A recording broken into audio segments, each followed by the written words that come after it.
Welcome to the Great Dreamer Update Show. I'm Isaiah, your host for today, and today's show is going to be insane. There we go. We've got a lot of awesome skin, balance, Cthulhu. and of course, the reveal of our newest god coming to SMITE, Cthulhu. And here to break things down with me, I've got AJ and somebody who hasn't been on the show for a long time. We got Clumsy with us. How you guys doing? Hey. The audio issues are not on my end so Great. far. Happy Let's to be see here. how this goes. Yeah, I'm gonna fix up my webcam real quick. Like this. It's interesting. Yeah, I know, yeah. As you guys can see, we're still working from home, geez. practicing social distancing with everything going on. But the show must go on, and this show, like I said, it's going to be a banger. So let's go ahead and get right into it, guys. We got That does not sound good. coming you guys' way next week on June 2nd. And let's go ahead and start with balance. First up is going to be Aphrodite, and she's going to be seeing a nerf here. On Lovebirds, we're going to be decreasing the magical power scaling only for the heal on this ability, and then back off, we're going to be decreasing the magical scale in that ability by 10%. Yeah, so talking about healers is always a really interesting discussion in the SMITE community. A lot of people are surprised to see healers overperforming. A lot of people, Aphrodite's been doing really well for a long think time. that anti-heal is stronger than it That's not good. is, I guess you could say. Always this big debate back and forth whether is anti-heal strong enough. You will see people complaining that healers are the strongest gods in the game, and then you will see people right there going, healers are completeless. All you have to do is buy anti-heal, and they're just completely worthless. And I think there's a lot more complexity to this discussion. Yeah, I think there's a fine balance between those 2 points. That you tend to see. The fact of the matter is, though, that Aphrodite has been overperforming in virtually every measurable way. Her performance in win rate, her pick rate, her ban rate, she's been showing pros, she's been dominating casual arena all the way to high rank conquest. Aphrodite is just really, really strong right now. Generally, what we want to do is nerf the healing in this case. We want this character to still be able to mid lane. We want this character to be able to still deal some damage, but the healing is a little over the top. Even her damage is a little beyond coming now, so that's coming down a little bit. But we're focusing on the healing even more. Yeah, for sure. Yeah. All right, next up on bonus balance, we've got Persephone. She's going to be seeing a nerf here. Oh, this sounds so we're gonna bad. be decreasing the amount of damage she does while in her undead state from 50% down to 40%. We actually got another change. It's not going to be in bonus balance, but Persephone is now going to be slowed by 20% while in her undead state. Those are good changes. Some additional work. Good changes to Persephone. Nothing too drastic, but just balance that specifically. Right, that additional change requires a code change to the ability, so that won't be launched in the bonus patch, but it will be in the main update. So Persephone is actually a very different case than Aphrodite. Persephone is very highly prioritized, very high ban, very high perception of strength, but generally her performance metrics are much lower. A lot of people struggle to character, so what we're doing is nerfing Persephone in a way to address specific frustration points, specifically when she dies and she keeps fighting. That's a really hard thing to counter, really hard thing to fight back against an immune character that you've already killed, right? That's kind of crazy.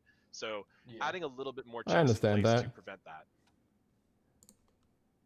Cool. All right, next up on the list for bonus balance, we've got Raijin and Taiko drums. We're going to be decreasing the base damage per shot from 120 to 240. That's as good as it gets. 100 to 240. So a little bit of an early level nerf on his damage there. Man, really all hitting you mid laners hard today, huh, Clumsy? SPL change? I mean, Raijin makes sense, right? He went from having like almost a 0% Let's see if I can improve presence in the SPL at all, and then now he's almost like 100%. You see him all the time. He's almost rivaling Merlin as well. And I like the change we did here because we're hitting that early game where we brought it up a little bit with the Raiju changes, and now, but it's going to be scaling to the exact same amount late game because the late game wasn't really what was impressive. It was his smooth transition to the late game. To me, this was really specific point that we saw Raijin overperforming. You could see this consistently in pro matches. We've been adjusting his lane forth for years, really. Yeah. It feels like that's in a good spot, but we were seeing Raijin just straight up kill the enemy mid laner one-on-one at level 5. Even when the Raijin was already way behind, things were going poorly, but then they're just like, nah, drums go boom, boom, boom, and they kill someone. So we wanted to tone down just that level 5 damage and scale that back up to normal. So I think it's going to be a really good change for the mid lane, especially in the Pro League. For sure, yeah. Raijin's definitely been highly contested in Pro League, so this change is bring him down just a little bit. And then we only got one more for bonus balance. Bonus balance is kind of short this week. The last change is for Shibalanke, going to be seeing a nerf to Branching Bola. And we're going to be decreasing the damage on the bolas from 40% to 35%, and then also increasing the mana per shot. So also understandable, he's been doing really well. A little bit shorter this because we nerfed 9 of the top meta gods last update. We went really hard on it. We're nerfing all. We were really focusing on all these top meta gods. We're hitting everyone. X-Ball himself.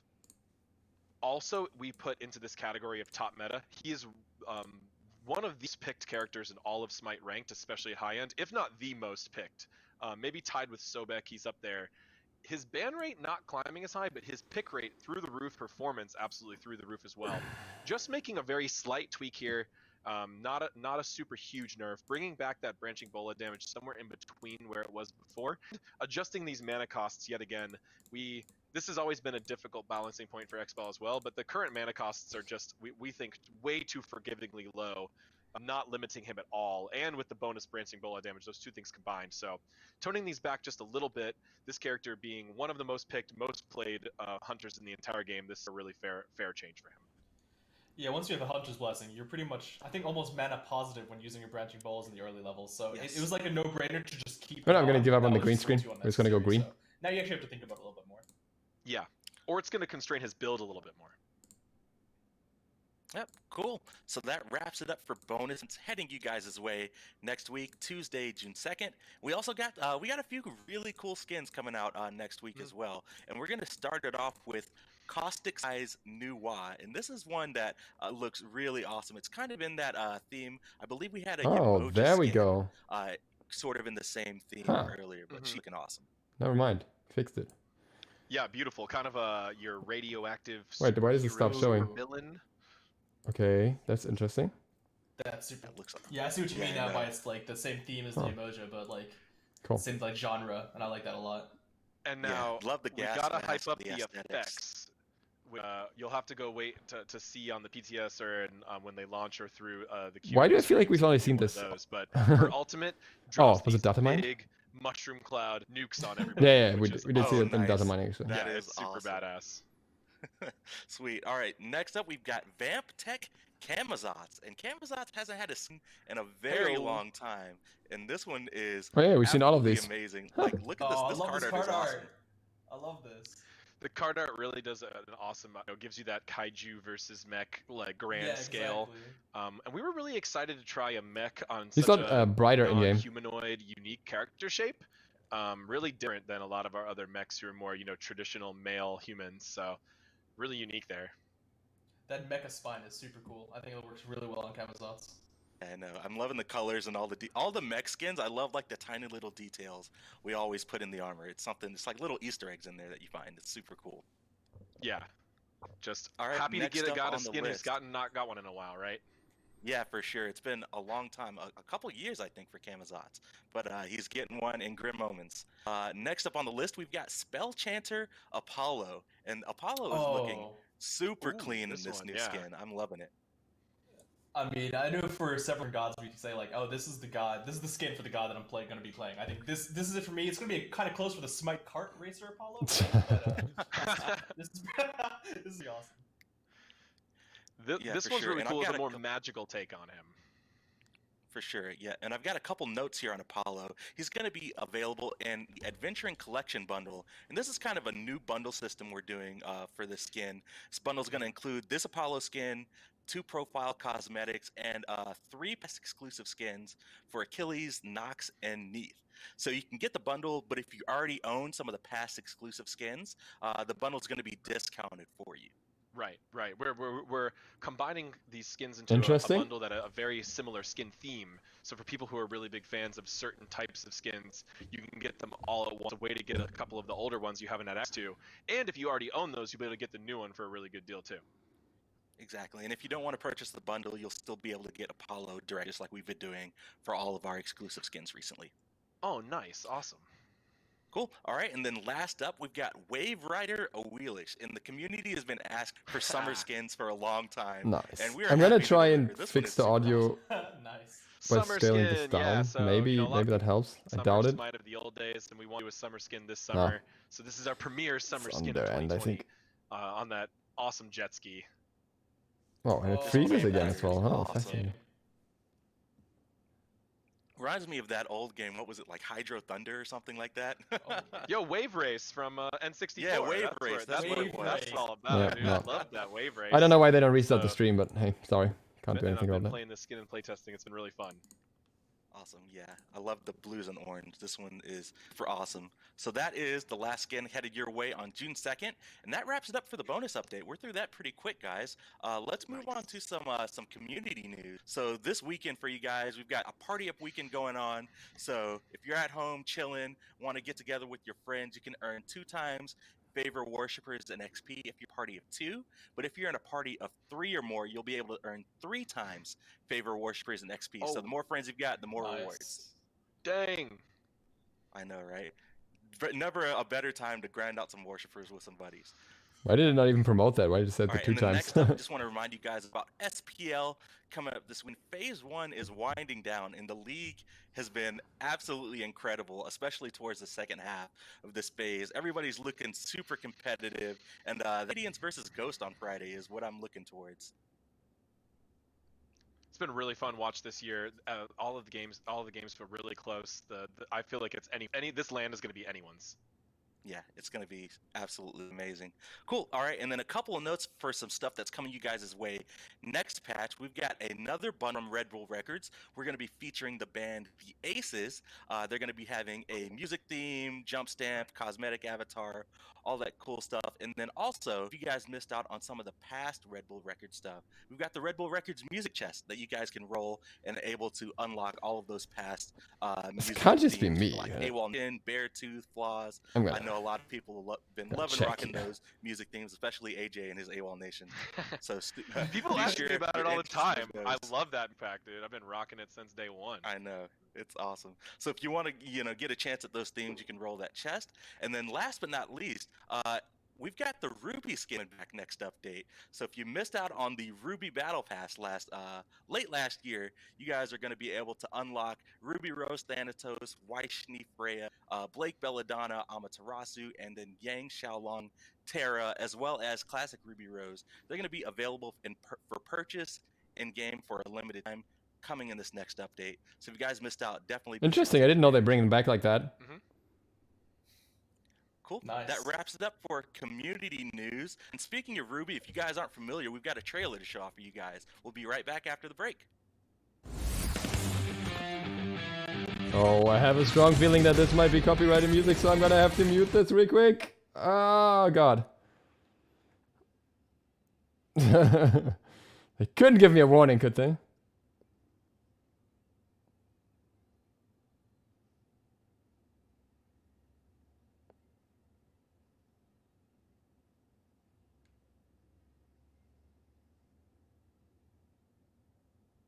All right, Okay. welcome back, everybody. Definitely looking forward to those Ruby skins. They're so impact. They're some of my favorite skins to use in game. But now let's get talked to the 7.6 update that's coming out June 16th. Let's start off with Project Olympus, and we've got UI notes that we want to talk about. The first one is going to be some more home screen improvements headed you guys' way, specifically in the form of a new Quest mini UI bar that you guys can check out in order to better see your Gotta check quests with my whenever headphones. you're in game. Yeah, the home screen updates from last update went really Oh, well. no, never mind. Got Okay, a I'm lot not the more only stuff one. planned. A lot of little fixes and tweaks from the home screen update, and then a lot of other new features as well, like this quest tracker feature, where previously it's been really hard to kind of find your quests in Smite, and we're also going to be looking to make sure we sort them in a way that's useful to you, so you can see your time-limited ones, your battle pass ones, your event quest ones, really front and center, so you know what you need to be Okay. trying to do in game. For sure. All right, next up on UI for Project Olympus, we're actually going to be making some changes to the Q display timer on PC. I know when we released the new UI, there was some community feedback on how some things felt kind of unintuitive.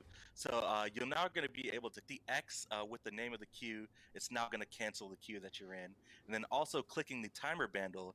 The timer banner is now going to take you back to the play screen whenever you're in queue.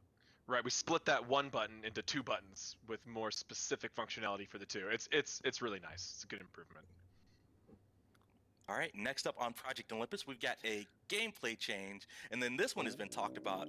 Olympians, community feedback, everyone. We've added numbers to the health bars for jungle monsters. That's nice for Head of the Gods. Right there above those red health bars, you can see the real-time current health of the jungle camps. This will help you make sure you use the right amount of abilities or attacks, or help you if you're in a sort of combat situation with another team. You need to secure it. This is the real-time feedback you're going to need to do that really skillfully. Also applies to minions in a really interesting way too, which you can see them on certain lane minions, whichever one you're currently targeting. So with your basic attack, it'll pick like closest to center, front and center of you, and show you the health on that one. It's really nice. Okay, that's really interesting. Feature. That could be cool. Awesome. Yeah, super happy to get that in game.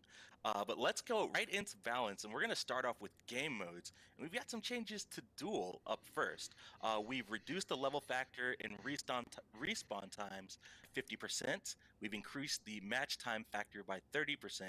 And then we've also capped the maximum respawn time at 45 seconds. That is... So this is kind of a hard one to understand just by looking at the numbers. The duel feedback we were receiving is that players who were actually winning the duel were being punished too much by the respawn timers for being ahead, right?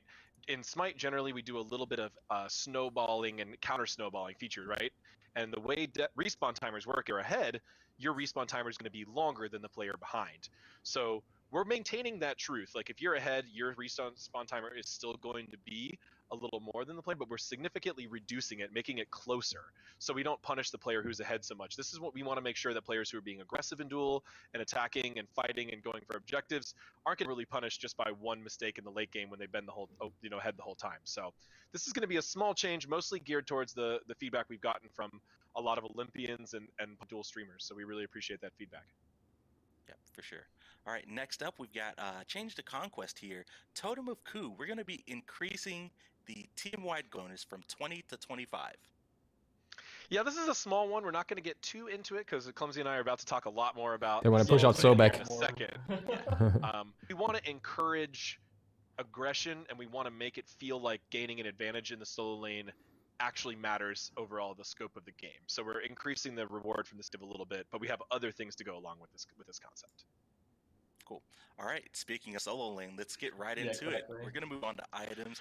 Warrior's Blessing up first. Do you guys just want to take the reins before... Give me that nerf, give me that nerf, give me that nerf. Let's go. Give some preface. I was going to make a video about it. I mean, it's tough to explain when you just read it because there's a lot going on. But what you're going to see here is a pretty big shift. Remove that mitigation. We're going to be nerfing the tankiness and the stickiness of this item, and we're going to be buffing its aggression factor. So we're removing the flat damage reduction per source, replacing that with a little bit of protection. So that's a nerf. We're going to be nerfing the sustain, so you get from the trigger from 40 health and mana to 25 health and mana, but we're also adding a new bonus damage trigger that deals 25 true damage to a single god targeted on the same timer as the sustain. With the same cooldown. It's a really big change to blessing. So this could have really widespread meta impact. But what we're doing is we're doing this to focus on the community feedback that solo lane doesn't feel impactful and doesn't feel like you can really get a lead or get ahead. This is being done so that solo laners can be more aggressive and really play to their strengths and try to capitalize over their opponent. And they do that when they release Cthulhu for solo. Hey. We've wanted to do for a little while. Previously, with the other iteration of Guardian's Blessing, it was a little bit harder because that's what people would fall back onto. But now that we've sustained off that, so you really are incentivized to be with another person in your lane. We don't really expect to see that many Guardian's Blessing back in solo lane, if at all. But I mean, just based on our play experience, we can see that there's a lot more lethality in the solo lane, and it's making it so that people can actually die there a little bit more often, and especially when a jungler comes in gank, it's something that you can actually do that's a little bit more feasible. I very much dig this. So this is just the start we're looking towards mid-season, likely coming very soon, which we'll talk about a little bit more later in today's patch. And we'll be looking at more solo lane itemization and more encouraging of aggression and making sure that that role feels impactful in the mid-season. But we Cool. had this change ready to go. We didn't see anything to delay it, so we wanted to get this out there, get some feedback, and get some testing in as soon as possible to even possibly still influence some of the changes we're already working on towards mid-season. All right, let's move right along. We've got Baron's Brew up next, and we're making a change here. The stack durations, they're gonna now stack the beacons when entering the fountain, kind of making a change to make it more consistent with the other chalices. Yeah, exactly. It's really about keeping it consistent with health and mana chalice. We did that pre for them, but we didn't touch Baron's Brew, which functions pretty much the exact same way. So now it's going to just be in pair. Just a consistency fix. Okay. Cool. So, All right, next up, Katana. it's a We're gonna buff, be right? decreasing the I think price it here refreshed from before. 700 to 650. Tier 2 and 3 items, the costs are going to remain unchanged, though. Correct. Except for one. Except for one, which we're also going to change. But currently, right now, the community is a little down Nice. on basic attack-focused assassins. Mercury, Kali, etc. We're seeing some Kali pick in the Pro League. Mercury That's is not really fine. translating well to a lot of the rest of the game. What are you So talking we're looking about? to buff a little bit these gods like Baka, Kali, Mercury, etc. Where did you buff Mercury? And out their starting itemization. What?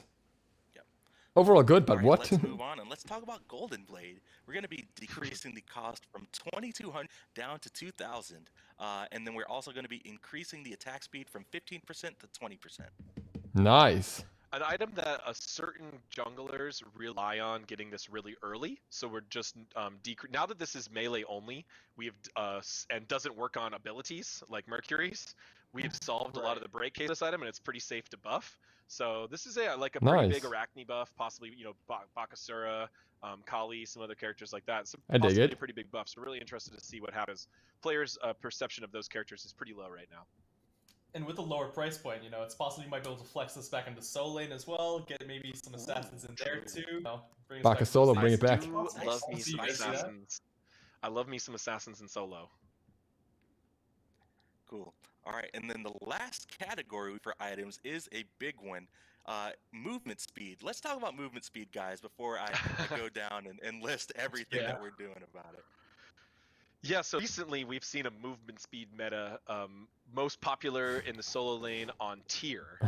We've been seeing that rising in popularity, and we are very trolled quick it to first, I react think. to movement speed metas. It's a dangerous stat for the game. It can be can lead to almost cases that feel really trolly or memey or frustrating or even like abusing game mechanics. So we're going to be nerfing movement speed, the specific movement speed on a whole bunch of items to slightly de-incentivize this type of option. Now, I know a really popular suggestion was to actually adjust the movement speed diminishing returns as a whole.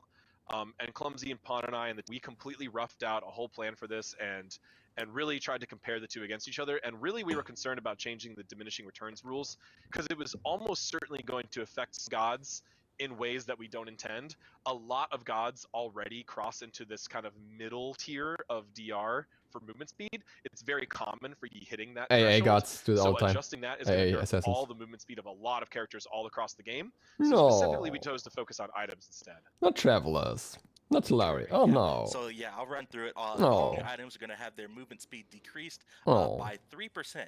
Traveler shoes and Talaria boots going from 25% to 20%. And then Winged Blade from 10 to 7%. That's fair. Relic Dagger, Toxic Blade, Witch Blade, and Adventurer's Blade, all going from 10% down to 7%. That's fair, but And the we know some people Talaria might is not feel like all rude. those items need nerfs, but we wanted to be really clear and consistent. That's its selling with point, the movement extra speed. speed. If some of those items need buffs in other places, we'll certainly consider that in future patches. But we wanted all of them to have the same amount of movement speed reduction because we really want to prevent this spamming of movement speed build. For sure. All right, that wraps it up for items. Let's get right into gods. And Amuzan Cobb is up first. Bees, we actually just fixed a text issue showing the wrong base damage. But for Hive, we're going to be decreasing the cooldown from 14 seconds to 12 seconds. And then we're going to be increasing the scaling from 70% to 80%. Yeah, Muzenkob was one of those gods that was like really meta for a little while, and then little nerfs like weren't doing it right. And then at some point in the nerfs, he just tanked incredibly. I believe it was around the launch, maybe the new season, Clumsy, where he really just fell off. Yeah, ever since we changed it so that you can't apply item effects on bees, right? Like that's starting to Right. trend. It was being played in the SPL a lot, and like there was a time where that didn't matter, right? That's been in the while, and then he's getting played a lot, and then ever since then, we've had to find incremental ways of kind of bringing him back, and I think this is the latest iteration of that. Yeah, so we want Hives impactful. Those are really important to his kit and kind of like his whole shtick as a character. And then also specifically Swarm's late game damage. AMC tends to be a strong late game god.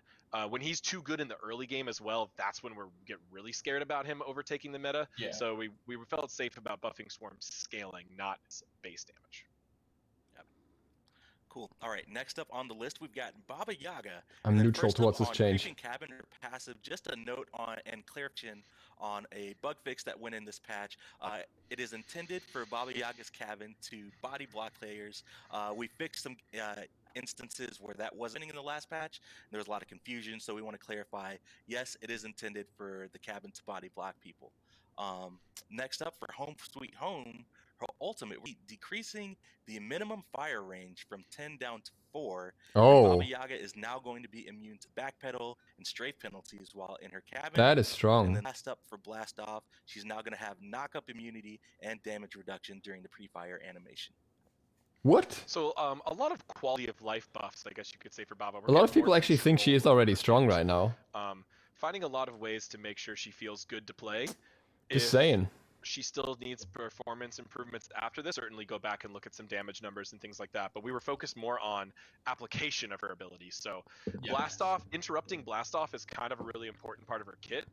Blast Off is a really good movement ability. She's Baba is really one of the safest mages in the game if you don't just run into the enemy team with Creeping Cabin or with Home Sweet Home, as people tend to do. But if you play really safe with Baba, you can really avoid death in a lot of ways.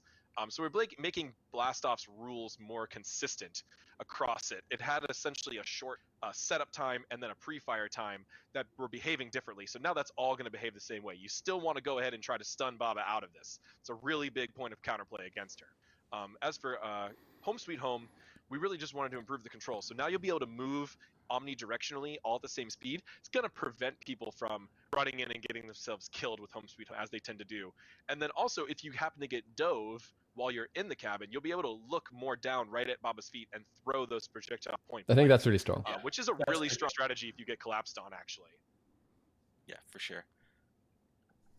Cool. All right, next up on the list, we got Chronos. And Chronos is the first of a lot of magical ADCs seeing some quality of life changes, and a couple of them seeing some additional buffs. But for Chronos, we're going to be increasing the basic attack projectile speed from 100 to 110, and then Accelerate, we're going to be increasing the movement speed from 15% to 20%. With the basic attack projectile speed, Wow. So we did a change, a while ago to nerf the rings a little bit for basic attack mages. And the one we didn't change that we actually added for Oleron on his release was that Oleron has a basic attack projectile speed of 110, which matches Hunters, while other mages usually just have 100. I wanted to go back, and now that we've assessed where basic attack, I don't think I was aware of that. Kind of landed up, especially with all the different ring changes we've made. We wanted to bring them back to the level of Hunters with this projectile speed. So as you said, Isaiah, we're going to be seeing that with Chronos, Sol, and Freya. They're all going to be going from 100 to 110 to match Oleron and other Hunters. Interesting note on Accelerate is it ramps up to a certain movement speed as well. So we're just increasing the lower end. It's not increasing the top end of Chronos, but it's giving him a little bit more of a boost at the start. Kind of a staple of Chronos, and since we're nerfing, But that increases his escape potential quite drastically, increasing at the start. Because this is a god who Or chase specifically potential. relies on that movement speed. Seems like a safe shift to us, and we haven't seen Chronos much in the meta lately, so we're trying to give him a chance to come back. Cool. All right, speaking of somebody who hasn't been in the meta for a little bit, we've got Fenrir up next. Brutalize. We're going to be decreasing the cooldown from 14 seconds to 12 seconds. Oh, that's pretty big, actually, I think. Yeah, this is like a small change, but this is his primary jungle clear ability. This is a high damaging ability. For solo Fenrir, I especially. think the pro Fenrirs out there would definitely say that his leap is more key to PvP combat, because Brutalize can often get you in trouble, can get you, get interrupted, etc. But still, a 2-second cooldown change on a key ability, we expect to see him rise up in the meta for sure. And Fenrir has just been really nowhere to be seen lately. It's almost like we never even released him. So it's kind of good to unleashing him over here now, unleashing his brutalized capabilities. I mean, we've given him a lot of quality of life changes with his runes over the last years, basically. True. And we do, people are just like, this is gonna be it. Now he's gonna be really strong, and then they play him for a little while, and it drops back down a little bit. So the cooldown, I think, is gonna be a nice change, especially like you said, for this jungle clear. Yeah, I hope we see more of him. I mean, and not in support, I guess. Although that was pretty cool. Cool. All right, next up is on the list. We got Freya. We talked about it a little bit earlier, but she's getting the same change that Chronos got, increasing that basic attack projectile speed from 100 to 110. And then after Freya, we've got Ganesh. Turn of Fate. We're going to be making a change here. Hitting an enemy god with the ability is now going to provide 2 stacks instead of 1. Yeah, a lot of really comeback we've been getting for Ganesh for a long time is that his Turn of Fate is not nearly as good in team fights as it is in lane, because it's much harder to get the full stacks. So now we're giving you double the stacks for hitting God. You'll be able to actually power up your team more often. I'm really excited about this change. I like that. Surprisingly, we have seen slightly more Ganesh in the Pro League than we had all earlier this year, and around the time we were adjusting this change. But this should be a really good change for your average Ganesh player, and I believe the Olympians were definitely a big factor in pushing for this. Yeah. Cool. All right, next up, Guan Yu getting a little bit of a quality of life change to his passive Painless. When the passive is about to fade, there's going to be an additional effects that will play, and then we also fixed an issue where some skins were missing the passive effect entirely. Okay, that's good. Just to have some visual clarity. Guan Yu and the opponent, you should just have a better idea of if he's charged up from his passive and when it's going to fade. Just Neja is the common comparison we use internally for this type of event. Neja's we thought was really successful and really added to the feel of playing Neja, made it feel better to play. So looking forward to this one too. Cool. All right, moving right along. Isis up next. Wing Gust. We're going to be increasing the damage from 30 to 110, moving that up to 35 to 115. Wasn't that nerfed? It's just dropped off, right? Yeah, I was going to do a little bit of preamble, but basically ever since the changes we made, she skyrocketed, and then we did nerf after nerf after nerf after nerf. Well, guess what? She's on the bottom right now. Yeah. So bringing it back, focusing on her specific feature that she tends to do so well, which is getting that early lane clear pressure. We nerfed this as one of the later ends of the nerfs on Isis, and this is really what pushed her over the edge from, honestly, was one of the best mages in the game for many months. Now has skipped the entire middle ground to the very bottom, so trying to bring her back to someplace in the middle. Cool. Fair. All right, next up we've got Nemesis, God who also hasn't been seeing some play in the meta for a long time. We're going to be increasing the power gain and power lost in Scale of Fate from 5% to 7%, and then we're going to be decreasing the max stacks from 4 to 3.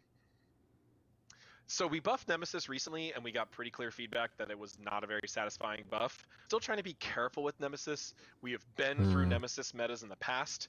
Her ultimate being unmissable and being very strong and having a lot of good applications, tanking or target focusing, really dangerous to buff that ultimate. So we're looking for ways we can buff the kit in a way that feels meaningful. This is a really nice change. Now the single in-hand cancel, a lot more impactful than having to stack a lot of basic attacks. Lets her get that power, those power shifts going quicker, and it is just a slight buff overall. That little 1%. Yeah, fair. But it's more about that 2% more on the first swing. So I think this is going to feel good. This is going to feel a little better. It's still not necessarily going to break her, which we're trying to be really careful on purpose. Yeah. Cool. All right, next up, we've got New Wa. And then similar to what we did with Artemis and Tusky last patch, we've kind of gone under the hood and made a lot of fixes and quality of life improvements to her clay soldiers. So I literally complained about them a few days ago. 30%. Then Remember? Bug fixes when I made a video that we've done. You can check them out. talking about the dashes. Live on the site right now if you guys want to follow along. Yeah, let's not read these all individually. There's a lot of things going on here, but it's essentially the full Tusky brain surgery, but on Nuwa's clay soldiers, along with an actual charge range buff. mostly for Cool. quality of life and for feel, because that was making it feel like the minion should charge, but then they weren't. So you'll see here a whole wide range of changes. She's a lot better. Very good. All right, next up on the list, we've got Soul. She's getting that magical ADC change that Chronos and Freya got, but also we're making it to Unstable Manifestation. We're going to be increasing the magical power bonus from 0.8% to 1%. Similar story as Isis, right, Clumsy? Yeah, I mean, not only that, but like when we did those initial Unstable Manifestation nerfs, right? Because this is kind of a revert, I think we did a while back. Yeah. We brought back half of it. We didn't bring up this part specifically, but we noticed that recently we gave Soul quite quality of life changes. We even buffed her ulti a little bit in the speed of that. But what she really was missing was still scaling on her passive, which allows her to make her basic attacks just a little bit more chunkier, which she just needs to be able to continue throughout the game. Interesting. Yeah, this power bonus, we were nerfing a lot of parts of Soul Kit bit by bit. We nerfed this passive in a bunch of different ways, and that just took Soul way further than expected. We've been kind of slowly bringing her back. We think this is going to be a really nice place to bring her back right here. I think Soul as well will probably be the one that benefits probably the most from the basic attack projectile speed. I know when I play Soul and Freya and Chronos, I don't really notice that slower projectile, but definitely with Soul, there's something about like the effects changing, the more the passive you have as well, that the speed will really help that feel better. Yeah, for sure. All right, next up on the list, we've got a Guardian. We've got Terra, and we're going to be decreasing the pre-fire time on the first basic attack in our hit range from 0.5 seconds to 0.3 seconds. This is a small quality of life buff. We're really looking to make the character feel better to play. We also look at other characters that have a similar issue. Characters with really long pre-fires on their first basic attack. I agree with and you that start change. attacking, and it starts slowing you immediately, right? A lot of times you're right on top of someone and you start punching and it slows you and then you miss. And it feels really bad. Yeah, it feels really sluggish so Terra compared to is the the first one. Terra, always pretty interesting balance discussion. She's generally pretty popular in the Pro League, generally not very popular and not doing super well anywhere else. So people often, buff or nerf her, people are mad at you. But we really wanted to focus on feel and quality of life. And since Terra's basics are really important to hit because of her passive, this was the first god that we chose to look into this. But we were all evaluating a lot of other gods, and we might do this in the future. Regardless of balance point, we might do this as a way of just quality of life and better feeling abilities and better feeling gods. All right, last up on the list for gods, we've got Zhang Kui, and we're going to be making a change to Demon Bag. We're going to be decreasing the max souls from 60 down to 40, and then also increasing the magical and physical protection per stack from 0.5 to 1. Wow, So cool. the total protections are going Big from buff. 30 to 40. So big buff here. Through revert. Yeah, I was gonna say this feels like the revert that we did. Honestly, time's been going pretty crazy. So I think it was last year. Right? But there was We a had the nerf along with it, was it? Like a change along with that back then. In the SPL. This was one of the reasons why we actually brought the nerf to Zhang Kui. But now that meta is like just been gone for a long time, we wanted to bring this because he's just been non-existent, and we think this change was actually pretty impactful to help him out in the mid lane. And maybe we're looking at characters that were nerfed because of specific metas. And now that we're not in those metas anymore, we can bring back their key features. Really, like we really don't like when God's key features get erased. And to us, with Zhang, it's all about the beef, right? Zhang Kui has got to be a little tanky. That's what just feels right when you're playing him. So this is where we chose to buff him as opposed to looking at damage or like self-healing or anything like that. So I know everyone wants to hurry to Cthulhu, but you got to get a Zhonger buff in there on the way. Yeah, I was gonna say I've been like smiling this entire time just because we're almost there. We're almost there. We're almost there. Just a couple more things. No one forces you guys to do that order. Wraps it up for balance, but next up, we've actually got a visual update to the Arena map coming. AJ, you want to talk about what's going on in Arena? Oh yeah, this is a big surprise, kind of out of nowhere.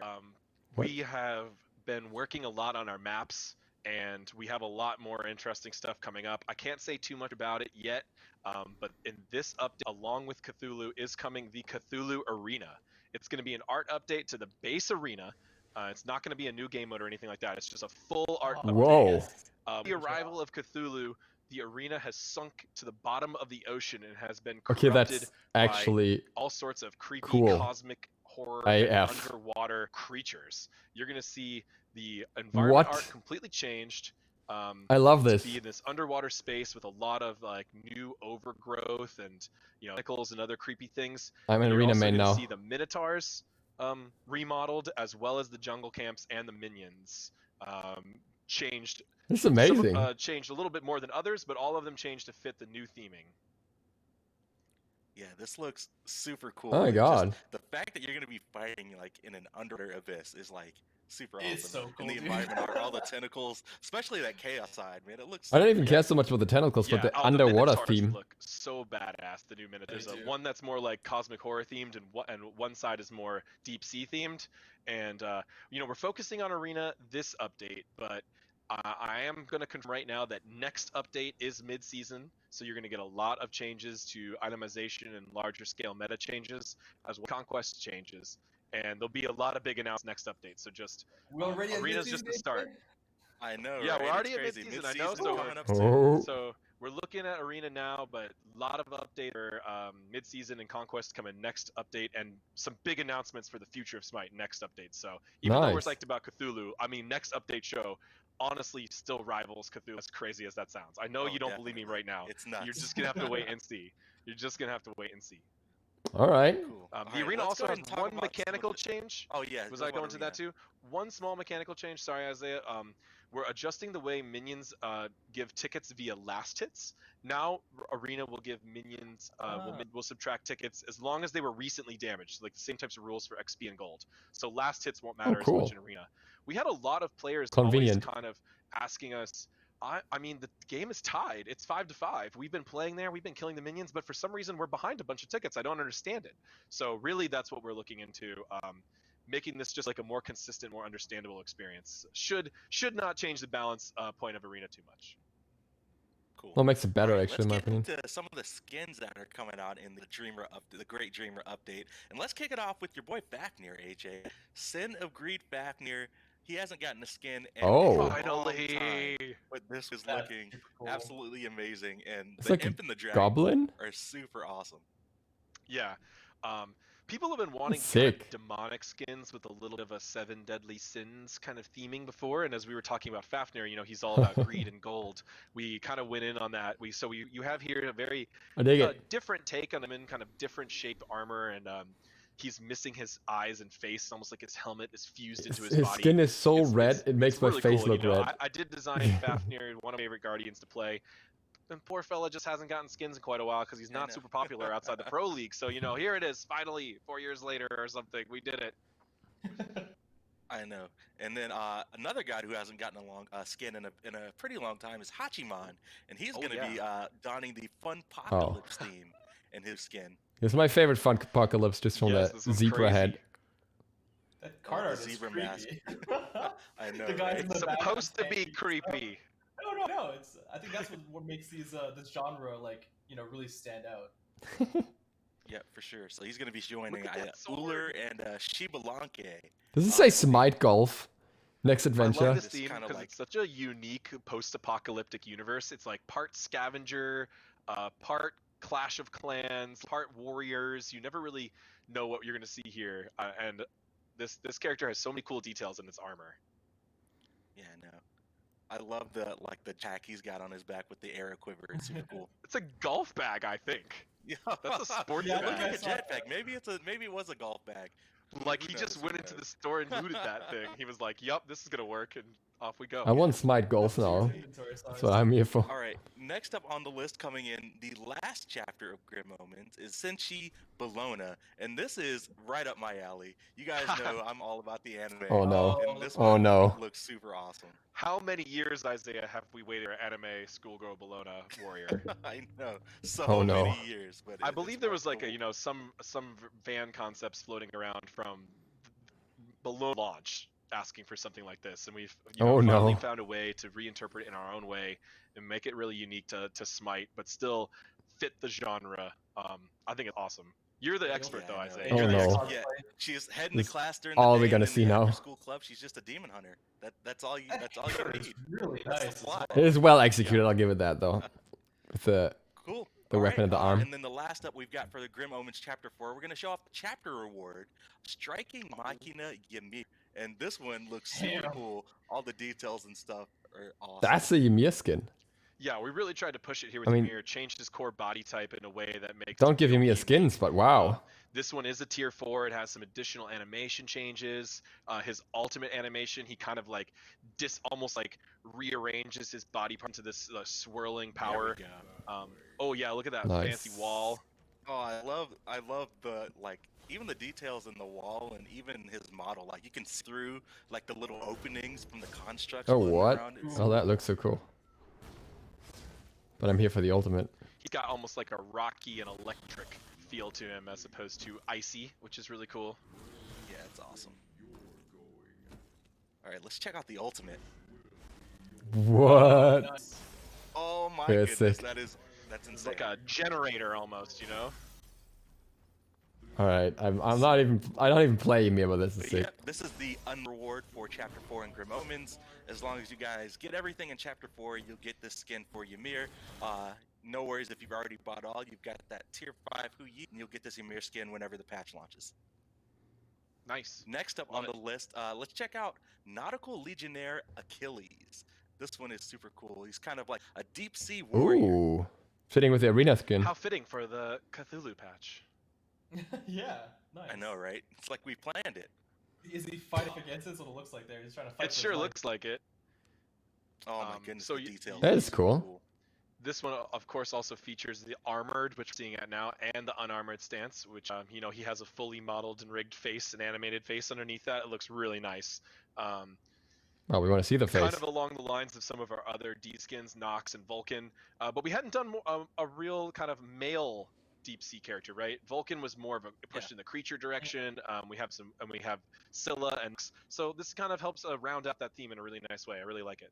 It looks great. And shout outs to Tina really for cheering for this skin for a long time, finally Nice. making it happen. Nice.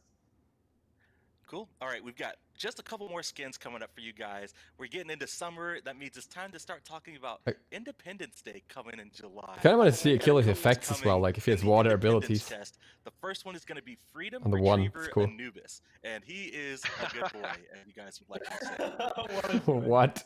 This one's awesome. Yeah, I've got some Anubis, notes from the animation team. Apparently, in his ultimate, he just pulls out a Gatling gun, and it's just like, just goes to town on people. What? Oh, the Yes, legs. What is he's using a happening? variety of Oh, no. fireworks and weaponry all together in Oh, no. all of his American glory. He's got the eagle tattoo. Oh, he's Yeah, I was ready to going go. he's flexing right there. Damn. He's a good doggo. Oh my goodness. Yeah, this one's super cool. All right, and then my favorite skin of the patch, also coming in the Independence Day chest, is Presidential Punisher Yana. And this one is just This just one's so good. crazy. Like, how We've do you done a lot not of crazy like this 4th of July stuff, but this one is straight crazy. We want you in this portal. voice pack is insane. You guys will have to check it out in PTS, but Yeah, it's by now far we one have of my favorite voice I wonder if packs. he changes faces, like, between presidents. we have true mecha hologram Abraham Lincoln blowing you Yeah, up we do. in Smite. Which That is actually just amazing. Unbelievable to me. Dishing out the damage 7 years ago. Yeah, Take you back the in time.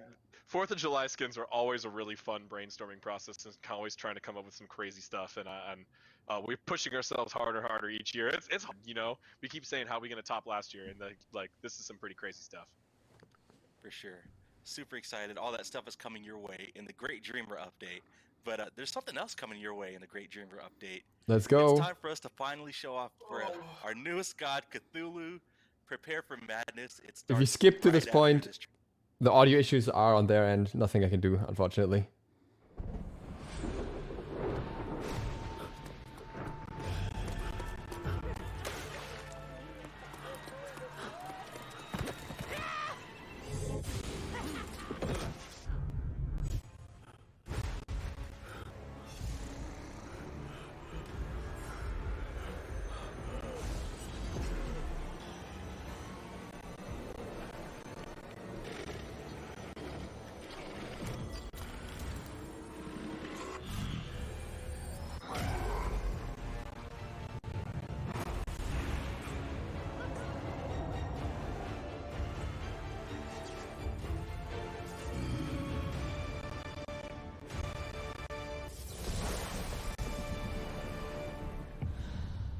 Let's go.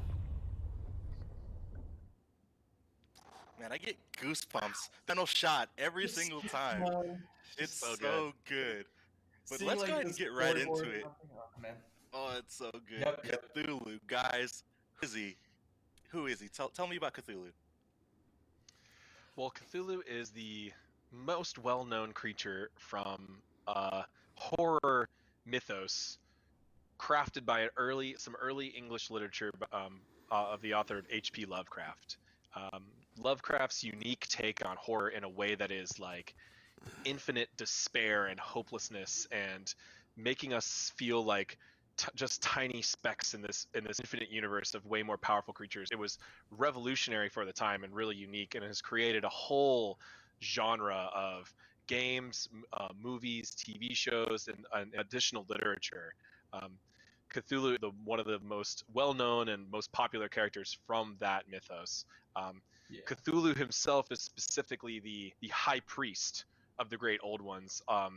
So in many ways, he's their speaker, or their keeper, their representative to these beings that are even more unfathomably powerful.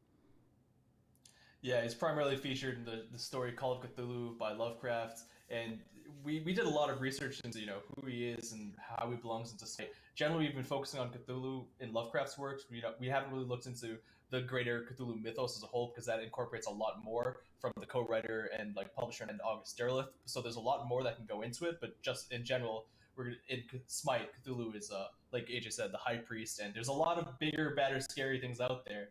But Cthulhu on the battlefield, well, he's going to be pretty scary too. That's a good note, though, to say we specifically did look at our referencing entirely from the original. Okay, again, works. if you're skipping to this point, that's what's the important. audio issues are on their end, unfortunately. Can't change that. We're not looking to adapt anything from any other modern adaptations. This is all our own, and all. Look at the size of that model. As you can see, controlling Cthulhu around the battlefield. He's a bit of a big boy. He's large. Jesus. He is definitely big. The size of Jormungandr. But going right into it, I know people want to see and talk about Cthulhu. So yeah, the first thing you notice, he's large. He's got a tall camera point of view, a little bit under Jormungandr. His basic attack, which I want to talk about first. Actually, wait, do we want to just go and just? Yeah, let's Pan show is our off driver for today. Let's let Pan go crazy. Let's just do the things.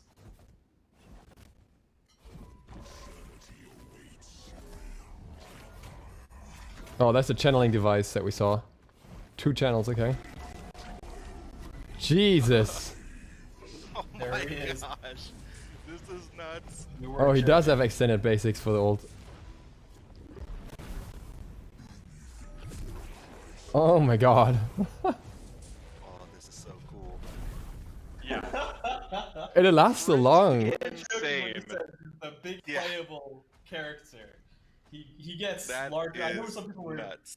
Trying to understand, what is, I saw the data mine. What does 3.5 mean? Is he going to be bigger than your Is he going to be bigger than your Gunner's ulti? He can't be bigger than that in Vamana. Oh, right? cleave. He's definitely the biggest thing we've done. Yeah, he For really sure. is. And there's no better word to describe him than insane. Am I right, Clumsy? Yeah, absolutely. So, disclaimer as well. We're PTS will be later on this week, I believe. But even right now, there's going to be a couple things that are still in the temporary state. I think mostly some sound effects that are still coming in, and there's a couple of bugs here and there. But we'll have those noted down. And obviously, anything that you guys see, let us know. Let's let you guys know beforehand. Cool. But all right, So well, let's Cthulhu's go ahead and got a start lot of talking unique about. features. Yeah, So I wanted to start with his basic attacks, because that kind of starts it up a little bit, but although his passives are pretty important too. But for his basic attacks, he has a 3-hit chain. The first one's pretty normal, but it's a longer range, so it's the 16-foot kind of range. That's a willish range. For the first basic attack. The second one's actually a 20 range, and What? the third one is also a 20 range and a cone attack. What? That's massive. He's just so big, having little tiny Oh, basics on 16, him felt 20, really strange, right? Yeah, so Wanna he's make got sure I said a that very right. unique 16, hit 20, chain. 20. 16, 20, 20, and the third one is a cleave, which is really good. And the third one also applies something else, which I want to get into immediately, which is a part of his passive. So Cthulhu's passive is Prey on Fear. Basically, there's a kind of a unique gameplay hook to it, and then there's an actual visceral part where Cthulhu's the third basic attack specifically, and different parts of his abilities apply 1 stack of torments. When you 4 stack torment, the enemy goes insane, which is kind of the effects you see right there. If you go insane, well, some pretty crazy stuff happens. We can show that off too. Ooh. So there's a little preview for That's his more ability than 1. There we go. This Now we're Oh. insane. That's This cool. is purely on something that you see in your client. You are insane from the Cthulhu, and you can see that the voices in the background. his universe just a little bit. You've got the tentacles, you've got the creepy eyes, a little bit of post-process, and some audio hallucinations. Wait, it lasts as long as he wants it explain to? that passive a little bit more. Once you get to 4 stacks, you go insane. And the actual part, which will be displayed as passive meter, of course, that's temp right now. Is that if Cthulhu is nearby any enemies 15 that seconds. are insane, he gets 25 power per enemy that's insane. Oh wow, yeah. Nice. So Cthulhu wants to drive everyone insane, right? This is kind of part of his absolute essence as a character. He drives people insane just by being around him, just by being near him. 50 power in early game? Even Duo? gods fighting against him is tiring for them, right? It's mentally taxing for them. Fighting against Cthulhu as a god slowly drives them insane too. If you're an enemy god and you go insane, you're gonna see those eye tentacles all over your map. It's a relatively long debuff, but Cthulhu can break you of it for an additional bonus, which we'll get into in his ability 1. But if you're insane, you're going to see those crazy effects and distortions. You're also going to hear phantom ability audio, right, Clumsy? So you're going to hear blinks and Loki stealths. Even if they're not in your game, you're going to hear those fake sounds to really kind of scary. Yep, exactly. Yeah, so those are kind of the audio super scary. But Insanity itself. I just had the whispering, but that's even worse. Cthulhu's AO1 is a massive component of this kit, and I want to go into that quickly because that kind of changes the way and influences the way you play through the torment. So right now it's just accountability pretty fast. There's a blast of energy, and it also reduces the enemy's attack speed that are hit. Also, if you are hit by this ability, it's what we saw a little bit earlier, where you'll see Cthulhu as kind of like a superb creepier material, and you're going to be doing less damage to him. So that's that mitigation that we talked about. You're going to be doing 20% less damage to Cthulhu. Right. It also applies 1 stack of torments, but 2 stacks if you are facing Cthulhu. So that means this is your primary way of increasing torment outside of the basic set. But the important part is that if there's an enemy that's already insane and you use Sanity Break on them, you consume your insanity and you fear them for a short duration. You gain a permanent stack of mitigation for the next time you use the ability. So if you actually look, right, like I said, this is going to be involved in the passive meter, but for now, if you see that AUX number 1, that means he's used it twice, 0.5 damage mitigation per stack. So the next time you use your AO1, you're going to be 21% mitigation rather than that base 20%. Oh, okay, so it's just for the 1. It's going from 20 to 30%. But that's going to come into play again a little bit later on. Of course, the patch notes I think are already out there so you can see the exact numbers, and I don't want to go into that. But Sanity Break and the 3rd hit of the basic attack are what apply torments, but we'll get into the 2nd and 3rd ability now as well. Cool. Yeah, let's go ahead and talk about the Mire. Alright. Cthulhu's second ability is the Mire. It starts out of a smaller range, and Cthulhu can channel this for up to 3 seconds. As he channels it, it gets larger and larger, and it fires out 2 pulses from the maw of the portal. So if you look at it, it's an awesome-looking, creepy maw that's firing out these sludges of corruption. The Mire itself, the foil on the ground, just does a 10% slow. So that area is only doing a slow. Once you hit the first corruption shot, it does a heavier hit and a 35% slow. And then the second shot does a similar damage hit, same as the first, and does a root instead. So this goes from a 10% slow to a very short 35% slow into a root. Oh, okay. So Cthulhu is a guardian because he's large and magical, right? It makes the most sense. Yeah, exactly. And this is his primary AoE CC ability, which is really important. Looks relatively quick, though. Gameplay. Whether you're going to play him in the solo or the duo lane, being able to learn the timing for this ability and learn the positioning for it to lock down your opponent team is going to be really important for your, long for wind your up, team actually. to win. It also should be noted that this is a channeled ability that is easily interrupted, right? So you can be hit by stuns or silences, etc. while channeling, and Cthulhu will cancel it early and will not get the additional. The ability does not grow unless he's channeling it, so you can go ahead and cancel it early, as our driver there just showed. Get a single corruption shot. Yeah, you can get a single tick of damage. There won't be anything else but that just 10% slow. Also, each shot applies 1 stack of torment. With this ability, you're going to stack up to a maximum of 2 torment, which is why Ford and Box are going a little bit more insane as we fire. Seems to be pretty easy to stack the torment. How many stacks of torment are they going for, Clumsy, for the sanity break? So they're going for 4 stacks provides 4 insanity, stacks. and this ability. So you can, and then 1 more. Okay. Yep. And so you can get 2. 2 from the 1, 2 from the 2. up to Yeah. for stacking the passive. Yeah, exactly. Yeah, conditional. And basic too. attacks. Conditional and the 2 on third both, ability, right? Rushing Terror. Well, we think we saw this a little bit. This is a dash that Cthulhu does, but before he does the dash, he creates 2 projectiles to his left and his right. So if we see him fire this out, this is one of my favorite sounding. It's like Ratatoska's old dash with a blue acorn. Enemy, you deal damage, you stun them slightly, you knock them to either the left or the right, depending on which side they're closer to, and they're most likely going to be hit by the forward projectile that kind of catch up to you. The projectiles themselves just deal damage as well at a lower amounts, but the charge and the projectiles. That was really hard to hear. I'm not sure what he said. So the Mire, Sanity Break, and Rushing Terror here can all provide up to 2 stacks of Torment. Again, you only need to get to 4 stacks. Wait, this applies Torment as well? 2 and your 3 in succession. Oh god. You can get really close to the enemy to do a quick clear Sanity Break. Oh god. This Jeez. dash here has such a great animation timing on it. I love Just how, spam that and get he your feel really fits mitigation into his max on the theme one. really well. The projectile insane. effects we did of these creepy corruption areas that are following in the wake of Cthulhu.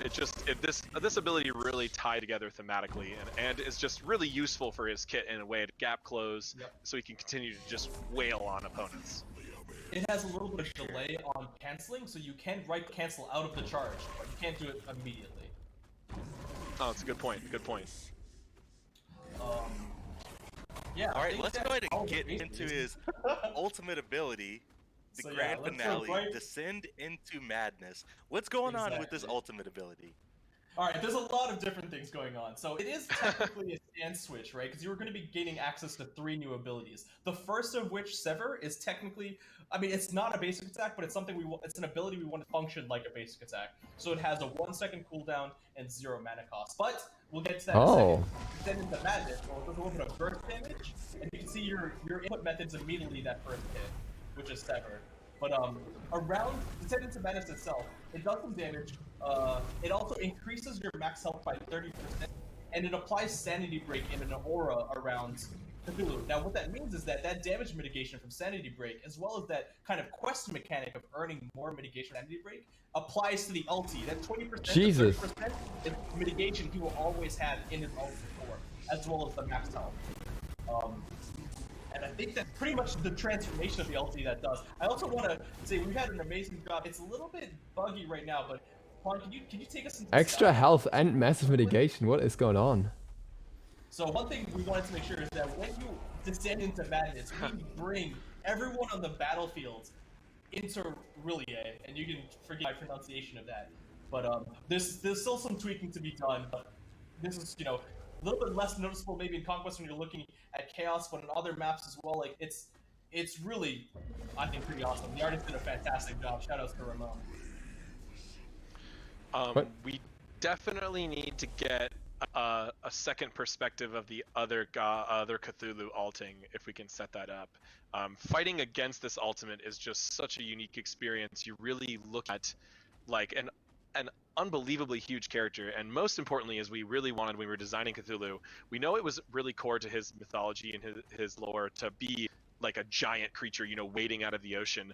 But we didn't want to design another ability like Jorms. Oh, look at that. Look at that coming at you. Just a quick pause as well, because here, with we have Cthulhu's point of view. If you were someone smaller, I mean, God forbid you're a Ratatosker looking up at this guy, it is terrifying. Yeah. But we wanted to keep him in the play space. We didn't essentially, you could even compare Jorm's alt to something almost like Rama alt, where you're really out of the play space and you're just attacking the area. People can't fight back against you. And we were like, what's something that we could really make feel like Cthulhu, really feel like you're battling Did the Cthulhu face off both ulting? Is we wanted people to have to fight back against it. So Cthulhu is fully damageable. Although he does get some significant buffs to how much damage he takes, but you can fight back against and HP buffs, so even during this state. Although it is no easy task to fight back against him, you're most likely going to need some help from your teammates. And seeing two Cthulhus fight against each other in big boy form is also something else. It's just like two kaijus fighting against each other. And just watching them do It is their really fun, and we've had it a lot in our playtests. And I'm sure since this god is going to be so high, people are going to want to play him on both teams. You're going to get that. You're going to get that feeling a lot. Although I would say in most of the cases, it's not really worth your time as a Cthulhu to be wailing on the other Cthulhu. You should be using this ability to be running down the enemy carries, the mages or the hunter. Really use your tankiness to pressure them out of the fight so your team can follow up. Yeah. But so going sure. through his ability real quick, Sever, which I talked about a little bit earlier, it's his basic attack-like ability. It's a 1 second cooldown, 0 mana cost, and it just deals damage in the area in front of you and 3 projectiles. You can only get hit by a maximum of 1 projectile. Also, the ability does not apply item effects, but it does apply damage, protection shred debuff, which stacks up to 5 times. So every time you hit someone with that, it shreds their protection by 3%, up to a maximum of 5 stacks. So you kind of are incentivized to keep people 15% shred? If you can get out of the melee range, you have a chance of not getting shredded even further and taking any more damage. But I mean, Cthulhu, he's not getting a movement speed increase, he's just really large, so it's running away from him is a little bit hard. And it's even harder when you incorporate his second ability in that form, Devastate, which all it really is a projectile fire AoE that doesn't knock off. So projectile AoE knock off on I think a 5 to 6 second cooldown, so pretty middling, especially when you incorporate the duration of this ability, which can go from 12 to 16. I am scared in many ways. This is just absolutely amazing. Sorry, I'm just awestruck here. Can't even talk. But might as well start with Transfuse, which is the third ability. It's an AoE around him, and what this does is it actually heals your allies, but it takes away health from yourself. So it's got a little bit of Guardian aspect finally getting in here, right? So he's transferring some of his health to provide allies around him power, movement speed, and some max health as well. So it actually hurts Cthulhu to do so. It also does a little bit of damage to enemies. It's probably the weakest of the ultimate abilities, and it has a little bit of a fall off depending on how far away you are as well. Character I think came together in so many amazing ways. Clumsy, gotta hand it to you and the team. Yeah, I mean, I think this guy is insane. I'm happy with how he's turned out. Also, I'm so proud of the team. Like It's not a massive field, all things considered. The majority of it has been working from home. Yeah, almost fully from home, really. Depends on the scaling, though, of course. Team, the effects team, the modeling team, like the materials. There's so many people that I want to shout out that I can't shout out. But you know. I know the programmer Alex has just been working day and night to make sure even the camera, the small things like the camera and the ultimate, feel fantastic. Small things, I mean, it's pretty important actually, but hey. Now you can just see how awesome he is. You can see you are playing this massive behemoth in this world of gods who are also huge, but they're nothing compared to you. It is really, this was no easy god to design. Clumsy and I were in conference rooms debating over future designs for some of the longest times I've ever seen, but we found something that really worked for him, and the art team, I mean, we can see just the model of Cthulhu that we shared on social media. That is going like straight viral. People are impressed with our artwork all across the game industry and even just games and movies and everything. It just really shouts out to our team what they can do, and they're able to do all of this while stressed out from crazy news and being working from home. It's just I'm so happy for the SMITE team. Really just can't thank them enough for their hard work. For sure. And one other quick note, because I heard someone making sure they wanted to see Cthulhu's ulti. You are CC immune the entire duration, so you don't have to worry about. Which is pretty long as well, right? Or anything like that. Oh, his voice is so good too. We have to hear more of that. His voice is phenomenal. Yeah, we've got some awesome voice lines coming up a little bit later. But okay. For his playstyle, what are you guys thinking? Mainly bruisery, solo lane. Where do you guys gonna fit? We said solo originally, but lately he's been really showing up in the duo, right? We knew going in that he's going to be an aggressive guardian. I was going to say, he actually has a lot of duo potential. He needs to be there. He can't be a backline support guardian. So we instinctively thought that's going to make him really strong in the solo lane. We didn't really want to shoehorn him anywhere, right? When we're gods, we don't go, okay, he has to be in this lane no matter what. We just wanted to create Cthulhu, a damaging guardian. And initially, we did a lot of tests in the solo lane. He feels pretty strong. He can definitely compete with other strong solo laners. And we definitely did some support tests as well. He was a guardian after all. But what we started to notice is that as we were tweaking his balance, he became a little bit of a stronger support at Guardian than a solo laner almost, because things like It's the a Mire huge Rushing disruption. Terror, you can hit the minion wave and the other two characters, or at least one of them, while in the solo lane, it's a little bit hard to, get that entire cleave damage on the one person who's really prepared for it. Also, the ultimate, Descendants of Madness, is way easier to chase one of those two squish guys down than this warrior or guardian who's likely going to be building defenses against you. I mean, it's Well also said, support, yeah, but Just still. giving you guys an idea on Cthulhu's scale. But yeah, again, I want to shout Whitney out makes the entire Pyromancer look team. tiny. Yeah, Cthulhu looks absolutely amazing. But let's go ahead and break down some of the recolors and mastery skins that we've got ready for you guys. The first one is Cosmic Horror, his standard recolor, and Cthulhu's original model is kind of green, but a lot of people were asking for the purple. Oh wow, and they this even one did. looks awesome as well. Nice. So we They can did kind of both. show off the model and listen to a voice pack line as well. Very cool. Cool. Sleeping under the water, descending from the sky, lingering in the minds of the mortals. I wait, I watch, I hunger. He's so creepy. Oh my gosh. All right, the next one we've got up is Ascended Cthulhu. You guys are going to be able to unlock this recolor Of course, from the Season red version. Pass 2020. A little bit more rich tone. The boiled lobster. Amazing as well. Let's take a model and listen to another voice line.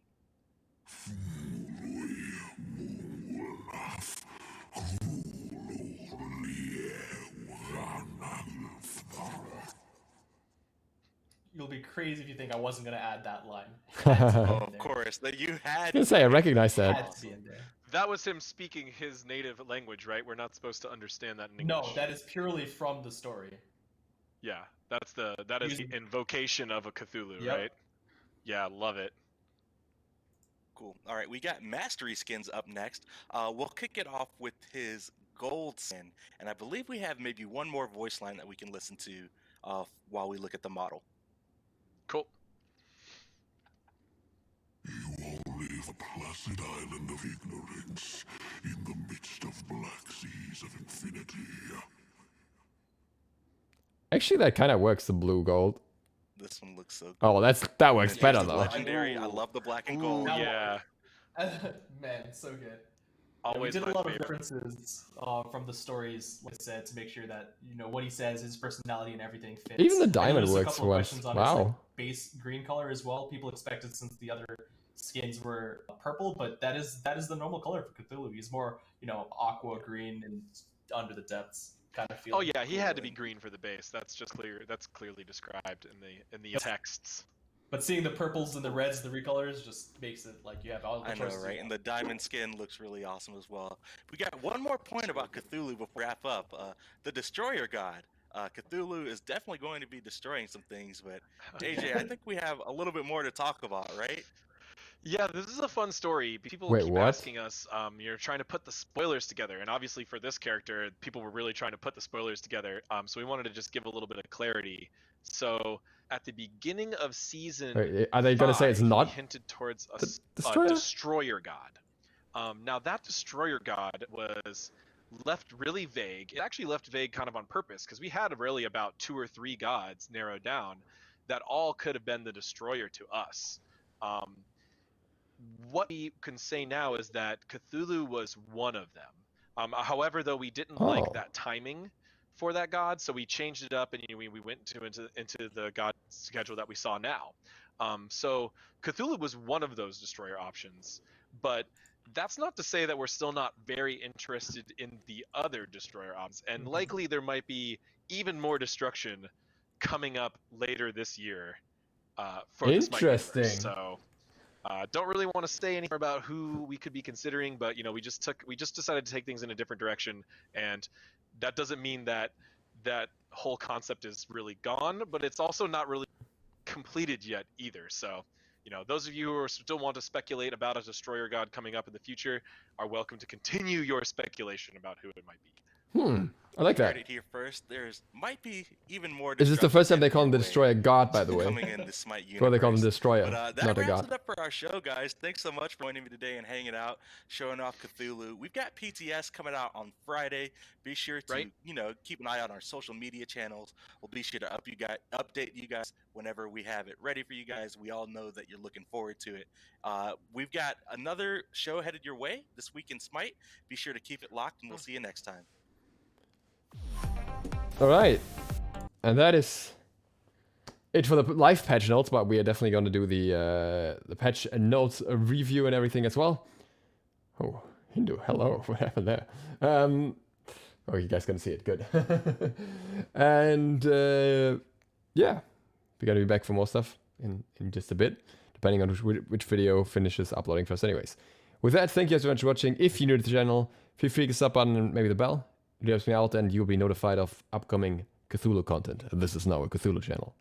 DukeSloth out.